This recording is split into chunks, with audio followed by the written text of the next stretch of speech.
Bonsoir à toutes et à tous, bienvenue dans l'édition de 18h du journal de TV Vendée en ce jeudi 12 février. Voici les titres que nous allons développer. Comme de nombreux départements français, la Vendée n'a pas été épargnée par le passage de la tempête Nils. Plusieurs cours d'eau ont débordé, provoquant des inondations dans de nombreux secteurs. Le lycée Colette Lebret à Aisnay, distingué par le label Fourchette mis en place par la région Pays de la Loire. L'objectif de l'opération est d'inciter les restaurants scolaires à proposer des produits locaux. Et puis l'épreuve cycliste du circuit des plages vendéennes fait son retour à partir de ce vendredi. Nous vous présenterons plus en détail cette course qui se décline en 8 étapes, 6 masculines et 2 féminines. Et on débute donc avec les conséquences des intempéries de ces derniers jours et en particulier du passage de la tempête Nils. Plusieurs cours d'eau comme le Lay, la Vendée ou encore la Sèvre nantaise sont sortis de leur lit. À Mouchamps, comme vous le voyez sur ces images, c'est le Petit Lay qui a vu son niveau monter fortement. Plusieurs routes ont été coupées, rendant difficile l'accès à plusieurs communes du bocage. J'habite Mouchamps depuis une quarantaine d'années. Et puis ce matin, là, je suis venu faire le curieux un petit peu, suivant les nouvelles qu'on avait des fortes pluies. Mais c'est ce qu'on disait tout à l'heure, c'est pas la première fois qu'on voit tant de pluie ici dans ce secteur. On a connu ça autrefois et même on m'a dit qu'autrefois il y avait même en temps de fortes pluies, il y a eu dans le camping de Mouchamps des caravanes qui faisaient un peu qui naviguaient un petit peu comme les bateaux. Là, vous avez dû voir que le Petit Lay, là, il est vraiment rempli de chez rempli et ça déborde, vous voyez, dans les champs aux alentours. Là, c'est assez conséquent. Pour aujourd'hui, on va rester sagement à la maison. On ne va pas prendre de risques. Il y a assez de ceux qui travaillent qui sont obligés de se déplacer. Et face à ces fortes pluies, les différents barrages du territoire procèdent à des lâchers. C'est le cas notamment au barrage de Mervan, à celui de l'Aigle-Guignard à la Réorte ou encore à Moulins-Papon à la Roche-sur-Yon. Sur ce dernier, un lâcher de 15 mètres cubes par seconde est en cours jusqu'à 19h avant d'être baissé à 9 mètres cubes par seconde. Cela accentue les crues sur différents cours d'eau et donc les inondations sur les routes, dans les champs, mais aussi dans certaines habitations. Plusieurs personnes ont dû être relogées. C'est le cas notamment à Chantenay ou encore à Péau, près de Mareuil-sur-l'Édisset. Les habitants, qui pour la plupart ont déjà connu ce type d'événement, font preuve de solidarité. Ça avait commencé la semaine dernière, ça avait commencé, mais enfin, il n'y avait pas ces 3-4 jours que le lait avait rebaissé. Mais là c'est l'effet du lâcher des barrages. Oui, il a fallu lâcher un peu d'eau parce que les barrages, ça pousse de trop, donc ma foi, tout le monde en prend pour son grade, comme on dit. Mais bon, ici, c'est pas mal l'ensemble. Mais on a aussi du côté de l'Héroux, c'est super top, les marais de l'Héroux, là c'est navigable.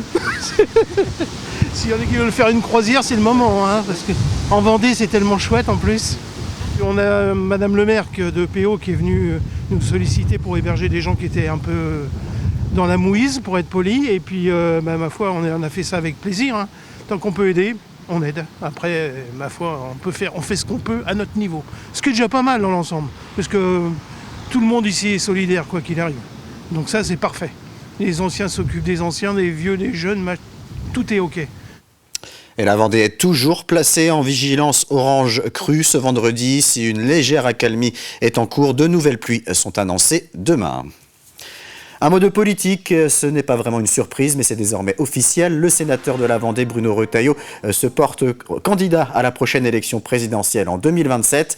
Le président du parti Les Républicains l'a d'abord annoncé cet après-midi dans un message envoyé à des élus de son parti avant une déclaration officielle ce soir sur les réseaux sociaux et au journal de 20h de TF1. Mettre des produits locaux dans les assiettes des lycéens, c'est le mot d'ordre en matière de restauration collective de la région qui récompense les établissements qui s'approvisionnent auprès de producteurs et d'éleveurs de la région ou des départements limitrophes.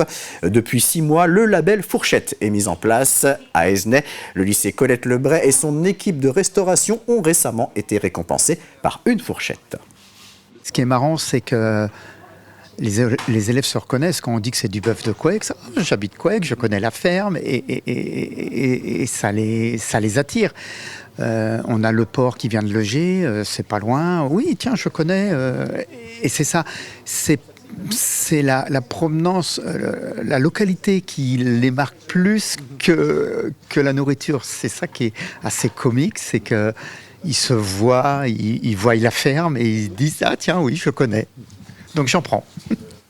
Et le label attribue donc une fourchette pour 30% de produits régionaux, 2 fourchettes pour 40%, et enfin 50% de produits en provenance de la région permettent d'obtenir une 3e fourchette.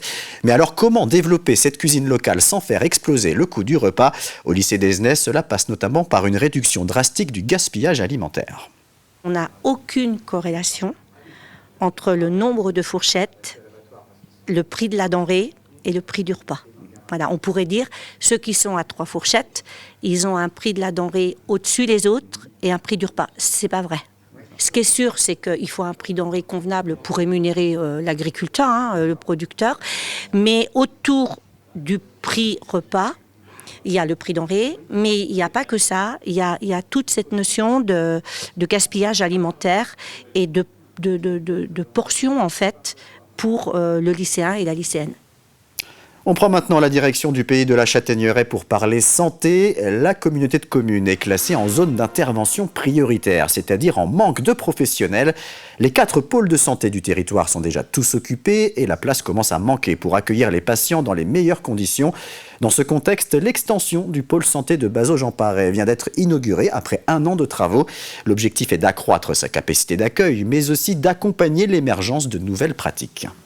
On a vraiment donc travaillé sur le bâtiment, quelle surface, quels professionnels on accueille, et c'est comme ça que sur Bazoges, on a plutôt travaillé un bâtiment pour accueillir médecins, infirmières, et éventuellement aussi un autre professionnel de santé style orthophoniste ou sage-femme qui nous manque aussi énormément. On a fait des bureaux pour que les médecins aussi puissent travailler avec les nouvelles pratiques, c'est-à-dire avec une assistante médicale, avec une secrétaire, aussi pouvoir accueillir des internes et autres nouvelles professions telles que les infirmières en pratique avancée. L'extension permet en fait d'avoir une géométrie variable, on va dire, dans les consultations. On peut très bien effectivement consulter à deux. On peut changer de bureau. Elle peut installer quelqu'un s'il y a une urgence qui est signalée par la secrétaire. On a réalisé des examens à côté. Enfin, c'est vrai que d'avoir des bureaux nous permet vraiment un confort de pratique intéressant en fait. Et dans le même secteur, le pôle santé de la Châtaigneraie s'agrandit lui aussi. Les pôles de Mouilleron-Saint-Germain et de Saint-Pierre-du-Chemin vont quant à eux être reconstruits à neuf en 2027. On reste dans le thème de la santé avec l'opération Bouger contre le diabète organisée par l'association Diabète Action. Cette dernière a été créée en 2023 et a pour mission de promouvoir l'activité sportive chez les diabétiques de type 1 en leur proposant des défis sportifs. Cette action de solidarité a récemment été organisée en collaboration avec un acteur du sport local du Poiré-sur-Vie. Le but de l'opération est de financer le prochain projet sportif, une randonnée dans les Pyrénées l'été prochain. C'est la 2e fois que l'Orange Bleu nous soutient. Il y a 2 ans, ils nous avaient soutenus à Esnay. Donc c'est vraiment super d'avoir une entreprise comme ça qui nous soutient et qui nous permet aussi de communiquer sur le diabète, et notamment le diabète de type 1. Le sport permet de réguler mieux la glycémie et ça permet aussi de s'oxygéner, etc. Enfin, c'est un ensemble complet qui est hyper important. Mais surtout, ça permet de bien réguler la glycémie et aussi ça nous permet de montrer qu'on peut aussi faire comme tout le monde finalement, en fait, malgré le diabète, quoi. Ce vendredi sera donné le coup d'envoi de la 39e édition du circuit des plages vendéennes cyclistes. Cette épreuve, qui fait partie des premiers rendez-vous de l'année pour l'élite du cyclisme amateur français, change de format. La 39e édition masculine et la 5e édition féminine se dérouleront sur 8 étapes au total, autour de 6 communes de Vendée. Programme et détails avec Simon Philippot. Le circuit des plages vendéennes est une épreuve élite nationale, c'est-à-dire le plus haut niveau du cyclisme amateur français, l'antichambre du cyclisme professionnel. De nombreux coureurs qui s'y sont illustrés, d'ailleurs, sont passés ensuite chez les pros. C'est le cas du vainqueur de l'édition 2025, l'Australien Matthew Fox, qui court désormais pour la formation belge Lotto Intermarché. Pour cette 39e édition, 24 équipes seront donc au départ. Nous retrouverons 2 formations vendéennes, le Vendée U Priméo Énergie, avec notamment Lucas Menanto, le jeune pistard vendéen, et le team LMP La Roche-Vendée Cyclisme, mais aussi l'équipe réserve de la formation professionnelle Groupama FDJ United, avec Johan Blanc, le vice-champion du monde U19, ou encore le Vélo Club Rouen 76, meilleure équipe de National 1 l'an passé, où nous retrouverons un certain Donovan Grondin, médaillé de bronze au JO de Tokyo. Ils vont s'affronter sur 6 étapes réparties sur 2 week-ends. La première se déroulera donc demain à Saint-Fulgent, puis ensuite ce sera Soulan, Saint-Paul-Montpény, Champ-Saint-Père, Saint-Urbain avec un contre-la-montre par équipe et enfin Comtier le 22 février. Voici pour le programme de la course homme. On regarde maintenant le circuit des plages vendéennes féminin dont ce sera la 5e édition. Les épreuves se dérouleront en parallèle des épreuves hommes le 21 février à Saint-Urbain avec une étape classique et le lendemain, le 22 février à Comtier avec un contre-la-montre par équipe. 18 formations sont engagées sur l'épreuve femmes avec notamment une formation vendéenne qui est l'une des meilleures équipes françaises, la Vendée féminine RVC où l'on retrouve Sarah Pop, la championne de France 2024 ou encore Océane Guergen, victorieuse sur plusieurs belles épreuves l'an passé. Pour les femmes, le circuit des plages vendéennes est le premier rendez-vous de la saison alors que du côté des hommes, certains ont déjà commencé à l'essor basque. Avant de se quitter, un mot sur la météo de ce vendredi. Le vent sera toujours présent, mais il devrait souffler un peu moins fort. La pluie, en revanche, va faire son retour sur tout le territoire. Pas d'amélioration prévue dans l'après-midi.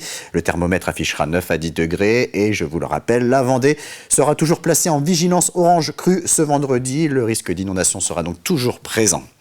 C'est la fin de cette édition. Prochain rendez-vous avec l'actualité vendéenne dès demain matin à partir de 7h dans la matinale présentée par Florian Wozniak. Très bonne soirée sur TV Vendée.